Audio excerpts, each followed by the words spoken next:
الحمد لله والصلاة على نبيه محمد وآله وأصحابه أجمعين. أما بعد فأعوذ بالله من الشيطان اللعين الرجيم. بسم الله الرحمن الرحيم.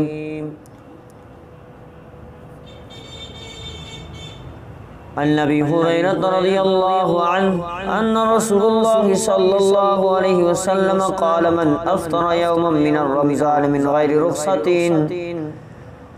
ولا مرض لا خير كما قال عليه الصلاة والسلام.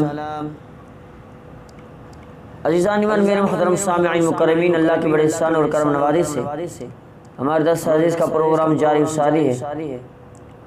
یہ رمضان پیغام رمضان پروگرام ہے. آج میں آپ حضرات کے سامنے ایک اہم عنوان پیش کرنا چاہتا ہوں کہ ایک روزہ نہ رکھنے کا نقصان. یعنی جو لوگ کئی روزے چھوڑتے ہیں ان کا کتنا نقصان ہے، صرف ایک روزے کا نقصان کتنا ہوتا ہے ذرا سمجھ.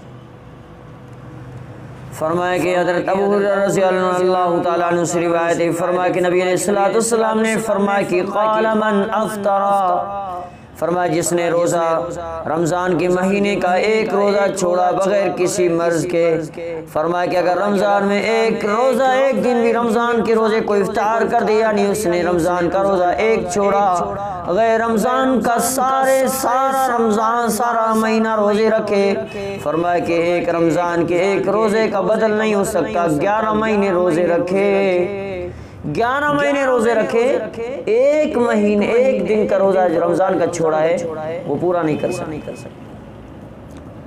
بعض علماء کا مذہب، بعض علماء کرام کا مذہب جن میں حضرت علی رضی اللہ تعالیٰ عنہ بھی شامل ہے، فرمایا جس نے رمضان کے مہینے میں فرمایا بغیر کسی وجہ کے رمضان کے روزے کو کھا لیا، بلا وجہ کسی رمضان کے کسی روزے کو اس نے قضا کر دی.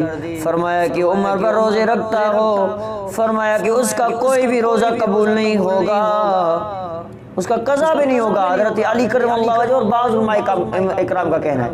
لیکن جمہور فقہاء کے نزدیک، فرمایا جمہور فقہاء کے نزدیک ایک رمضان کا روزے کا چھوڑنے کا قضا بھی ہے. فرمایا کہ ایک قضا رکھے، اگر اس نے قضا کو بھی اس نے خراب کر دیا تو اس پہ ایک مہینے کا یعنی کہ کفارہ ہے کہ 2 مہینے کا روزہ کفارے کے ادا کرنے سے قرض کی ذمہ سے وہ چھوٹ جائے گا، یعنی اس کا فرض ساقط ہو جائے گا. یعنی اس نے فرمایا اگر اس نے ایک روزہ رکھا پھر اس رمضان کے روزے کو بھی چھوڑ دیا، پھر اس نے قضا رکھا پھر قضا کو بھی ساقط کر دیا، اور اس کے بھرپور اس کے فرض کے ادائیگی کے لیے، فرض کے ختم ہونے کے لیے 2 مہینے کفارے کے روزے رکھے، پھر جا کے اس کا فرض ساقط ہوگا. ایسے اس کا فرض ختم نہیں ہوگا.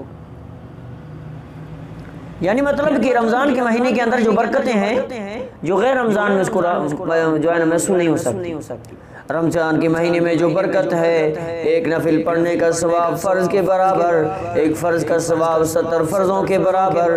اگر ایک روزہ رکھا ہے تو 70 روزوں کا ثواب ملتا ہے. غیر رمضان میں اس نے ایک روزہ رکھا تو ایک روزے کا ثواب ملے گا، ایک صدقہ کیا تو ایک صدقے کا ثواب ملے گا، ایک نفل پڑھا تو نفل کا ہی ثواب ملے گا، ایک فرض پڑھا تو ایک ہی فرض کا ثواب ملے گا. لیکن رمضان کے مہینے کی برکت ہے، ہر چیز ڈبل پہ ملتی ہے. اس وجہ سے جو رمضان کے مہینے میں ایک روزہ چھوڑے، غیر رمضان میں وہ سارے روزے رکھے، پھر بھی اس کا روزہ وہ رمضان میں مقبولیت حاصل کر سکتا تھا، وہ غیر مہینوں میں مقبولیت نہیں پا سکتا، وہ قبول نہیں ہو سکتا.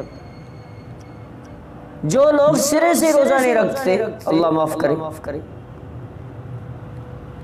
روزہ ارکان اسلام میں سے ہے. ارکان اسلام 5 ہیں: کلمہ طیبہ، نماز، روزہ، حج اور زکوٰۃ، جن میں تیسرے نمبر پر رمضان کے روزے ہیں.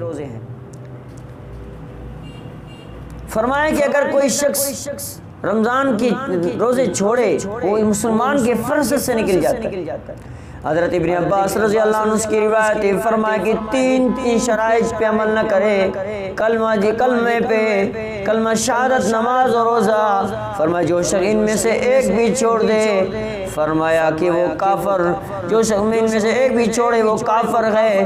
اگر اس کا خون کیا جائے تو خون بھی اس کا معاف ہے، اس کا خون کر دینا بھی حلال ہے حضرت ابن عباس کے نزدیک، جو فقہاء کا امام ہے۔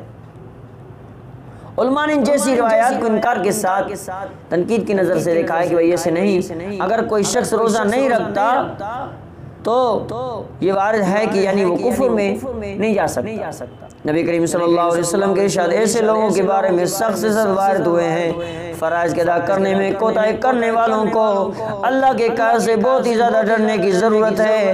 نبی علیہ الصلوۃ والسلام نے خود فرائض کے چھوڑنے والے کو تنبیہ فرماتے ہوئے فرمایا کہ نماز کے چھوڑنے والے کے لیے ایک دفعہ میرے حضور نے فرمایا میرا دل چاہتا ہے کچھ نوجوانوں کو اکٹھا کروں، بہت سارا ایندھن وہ سی لکڑیاں جمع کر دیں اور ان کے گھر جا کر جو بلا وجہ کے گھر میں نماز پڑھتے ہیں ان کے گھروں کو جا کر جلا دوں، اگرچہ مجھے عورتوں اور بوڑھوں کو اور بچوں کا ڈر نہیں ہوتا، میں محمد خود جا کے ان کے گھروں کو جلا دیتا، ان کو بھی گھروں میں جلا دیتا جو بلا وجہ نماز گھر میں پڑھتے ہیں۔ اتنی وحی نبی علیہ الصلوۃ والسلام نے فرمائی فرائض کے چھوڑ۔ اللہ کریم سے دعا رب العالمین ہم سب کو رمضان کے روزے رکھنے کی توفیق عطا فرمائے، رمضان کے روزوں کو نہ چھوڑو، رمضان کے روزے رکھو۔ اللہ کریم سے دعا رب العالمین کرنے کی توفیق عطا فرمائے۔ وآخر دعوانا الحمدللہ رب العالمین۔